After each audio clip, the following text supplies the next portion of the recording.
Hundreds of Tibetan students and supporters took part in a climate rally calling for climate action for Tibet in New Delhi on the eve of UN COP21 summit in Paris.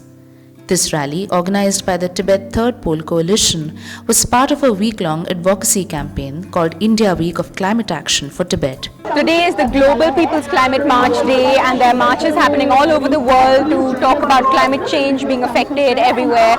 And today we, the Tibet Third Pole Coalition, have come together to organize a climate rally for Tibet because Tibet is the third pole. Tibet's rivers and waters feeds close to 2 billion Asian people in across 11 countries, and we came together today to spotlight the crisis of Tibet's fragile environment and to urge the United Nations COP summit starting tomorrow in Paris to urgently take climate action for Tibet. It's not just about Tibetan, it's just about all the world. So that's why we want COP21 to take the action against Chinese for their for the planning that they have done. The Tibetan plateau has around 46,000 glaciers. This makes it one of the most fragile places affected by climate change after the Arctic and Antarctic. The plateau's temperature has increased by 1.3 degrees Celsius, which is 3 times the global average. Unchecked mining, pollution, and rapid population growth are adding to this problem. We are facing lots of problems there because of the environment destructions, building of dams, the rivers are being polluted, and since rivers are being polluted, most of the animals face problems. What we want is a sustainable development in Tibet, keeping in mind the environment of Tibet.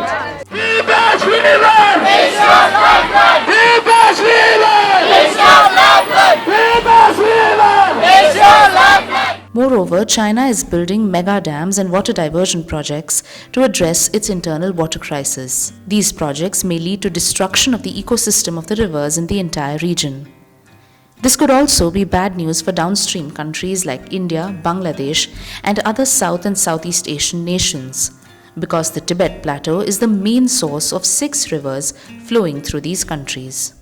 China should be held accountable, and China should be responsible for all the environmental devastation caused in the upstream in the Tibetan region, which is causing a devastating impact on the downstream Asian countries, and therefore we believe that the Asian countries, particularly the 11 downstream Asian countries which are directly impacted by the China's